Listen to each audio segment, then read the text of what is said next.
asalaamaaleykum yéen suñu mbokk abonné Cam Studio yi tey ñu ngi ñëwaat ak yéen ci beneen numéro les astuces techniques di ñëwaat ak yéen ci la rubrique mécanique qui va vous montrer comment on va monter ce dispositif dispositif ñu ngi koy woowee étrier. L'étrier arrière c'est le dispositif de freinage moom la ñuy monter ci roue arrière bi mooy permettre muy freiner ci arrière bi quoi, roue arrière bi. Donc on va vous montrer bientôt comment monter ça. Donc à bientôt, à tout à l'heure. Voilà, maintenant pour faire le dépannage, déjà je vais dire pourquoi ñu war a changer étrier bi problème bi mu am moom mooy dafa am ay fuite hydraulique yu muy def quoi, c'est-à-dire liquide de frein bi day génn di tuuru xam nga, donc day dem ba benn moment da ngay perdre freinage bi booy pomper doo am dara, donc c'est un peu dangereux parce que waroo dawal benn véhicule sans pour autant dispositif de freinage bi normal. Moo tax ñu jënd bii en venant pour mën a changer bii nii gisoo boo xoolee di nga gis ni c'est la même chose. Voilà, donc maintenant pour y procéder, ce qu'on doit faire déjà pour mën a jot étrier bi, ce qu'on doit faire déjà moom mooy démonter pot d'échappement bi quoi. Pot d'échappement bi deux vis de 14 nga xamante ne clé 14 ñoo koy dindi moom moo koy donc ñu utiliser outil bi ak des douilles de 14 pour dindi ko. On va procéder à voilà, donc on va démonter l'autre.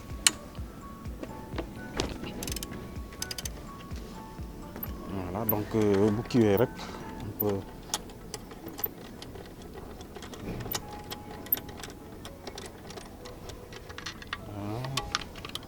dañuy dindi l'autre. Bon, ñaari vis yi ñoo ko téye ñoo téye pot d'échappement bi.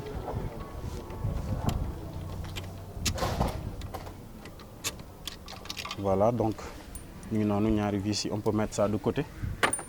Après retirer pot d'échappement bi da ngay def nii rek, c'est très simple rek mu dañ. Tu mets de côté. Léegi yaa ngi gis ni étrier bi yaa ngi ko am fii nii actuellement. Maintenant ce qu'on doit faire déjà kii mooy tube hydraulique bi, c'est-à-dire liquide de frein bi fii lay jaar pour mën a activer piston yi nekk ci biir pour mat plaquettes yi pour mu mën a jàpp. Donc lii da nga koy njëkk a décoller ba pare, sinon après tu auras des problèmes pour dindi ko quoi. Maintenant on va essayer de voir. Ok, donc on tient bon fii nii ñu jéem a décoller 13 bi. Comme ça va nous permettre voilà, da nga koy décoller tuuti rek, comme ça va nous permettre bu ñu ko retirer après lii dinañ ko mën a démonter facilement. Sinon boo ko démonter ba pare pour dindi ko ça sera un problème. Voilà.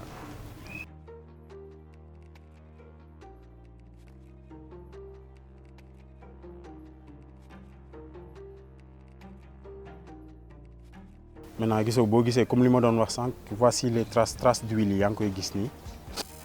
Takk moom mooy takk nii, donc day tax moom mooy tax ngay perdre freinage bi quoi. Donc c'est ça au juste moo tax ñu koy, c'est ça la raison pour laquelle ñu koy changer quoi. Donc tube hydraulique baa nekk nii pour le freinage, donc dañ koy démonter. Yenn affaires yi plaquettes yi c'est pas usé, plaquettes yi normal na, donc ñoom ñëpp dañ leen di jël transférer leen ci étrier bële. Voilà, donc on va vous montrer comment procéder à ça. Après ñu régler suñu problème inchallah. Bloquer kii yi plaquettes yi pour mu bañ a def retour, bañ a yéeg trop ak axe bi, donc yëpp dañ koy dindi ak plaquette frein yi dañ koy dindi transférer ko fii. Donc on va vous montrer comment faire. C'est très simple, c'est pas compliqué. Donc déjà on peut prendre des repères kii nii ci ginnaaw bi nii fii lay nekk ci côté tige de purge bi, donc mën nañ marquer fii, mën nañ marquer nii pour ñu xam ni lii côté bi lay nekk. On va juste marquer xam nga pour ñu xam ne foofu noonu lay placer wu waat.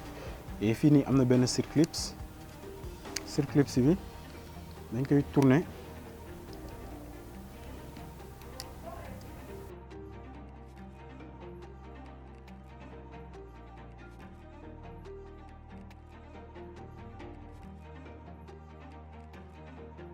ça bu baax quoi. Ça peut bien s'utiliser. On n'a pas besoin de changer les plaquettes pour lui. Voilà, donc les traces d'huile, de liquide de frein yi nekk nii, donc moo waral panne bi quoi en quelque sorte. C'est ça la raison bi tax ñu koy changer. Il y a pas de sens pour les plaquettes plaquettes yi en fait, c'est-à-dire nii lay monté woo parce que la partie là moom mooy jouer office de freinage donc ñoom ñaar dañuy tafoo ni parce que disque bi fii lay dugg après seen diggante disque bi nii lay dugg donc noonu nga koy jëlee nga placer leen ni automatiquement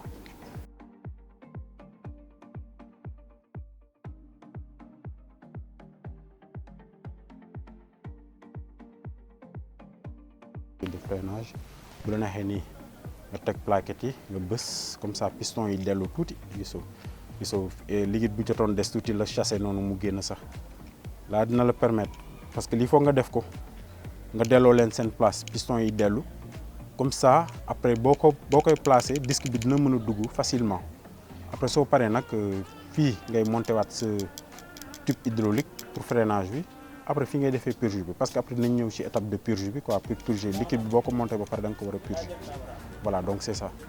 Maintenant pour cette phase là il faudrait savoir que tube de purge hein mu ngi nii en fait il y a ce qu'on appelle bon vis bi moom moo koy retenir ci étrier bi les joints là il faut pas les oublier parce que joints yi ñooy tax kii bi liquide frein bi bañ a am fuite donc day mooy permettre étanchéité bi quoi voilà donc benn côté bi da koy jël nga monter nii placer nga dugal beneen côté bi nii soo paree nga présenter nii nga approché ko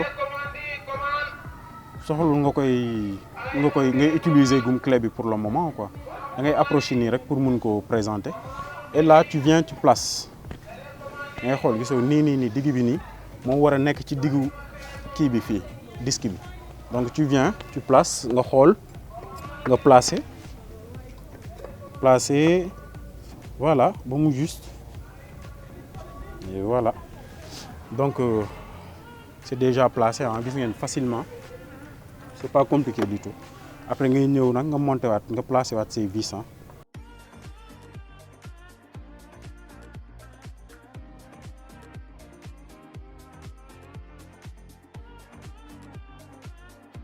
Bon je devais utiliser des gants nag mais bon xam nga rek des fois moom bon voilà quoi mais parce que kii bi c'est trop chimique xam nga liquide de frein bi nii ça ne doit pas toucher la peau donc ay xale tam waruñu ko jege c'est très dangereux mais bon xam nga rek des fois jikko mécanicien bi moom mooy loolu ça ne doit pas se faire nag aussi hein pour ñeneen ñi ñu bàyyi ci xel bu baax xale yi waruñu ko foowee et tout ba tey fii bon doo si exercer doole trop nag parce que am na noo xam boo ko defee day damm bu dammee rek nga am problème ngay téye nii rek nga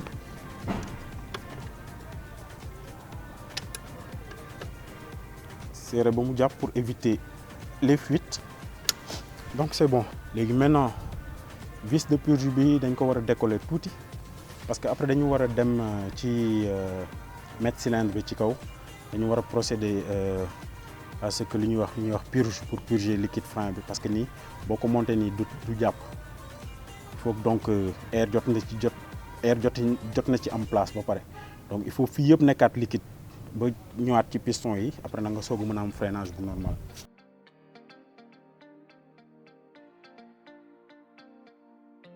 voilà gisoo li ma doon wax sànq gis ngeen liquide bi ni mu wàccee nii donc tu vois.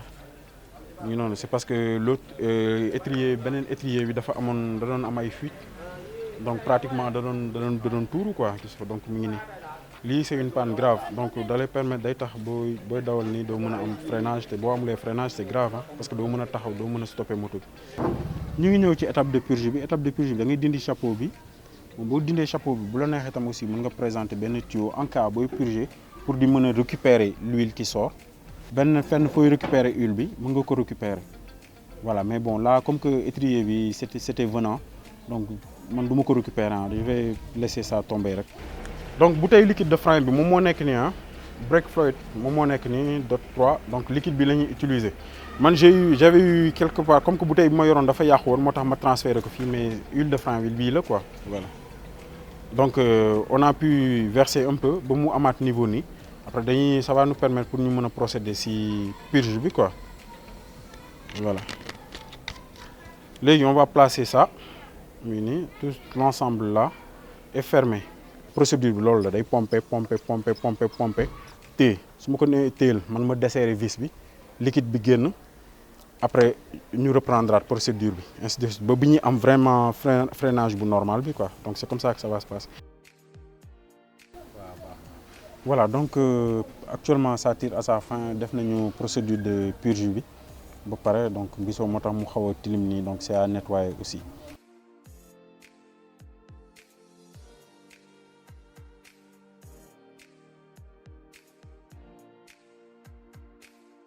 Voilà, chers abonnés, donc c'était ça la procédure pour changer l'étrier. Donc gis ngeen nu mu demee ak procédure bi nu mu demee yëpp du début à la fin, xam nga démontage yu étrier ba ci montage avec astuce yu ndaw ndawaan yi. Donc c'était ça en quelque sorte la procédure pour atteindre les objectifs, faire le dépannage seul. Donc les motards peuvent l'utiliser pour dépanner seen bopp sans pour autant ñuy dem si mécanicien yu mel ni Modou Kane yi di sàcc sa xaalis ak teg bil affaire yooyu. Voilà, donc chers abonnés, ñun yéen lañ fi nekkal, donc likez, abonnez-vous comme d'habitude. Donc yeneen numéro yi ñu ngi ñëwaat et ça sera beaucoup plus intéressant encore au fur et à mesure. Donc jaajëf, merci beaucoup.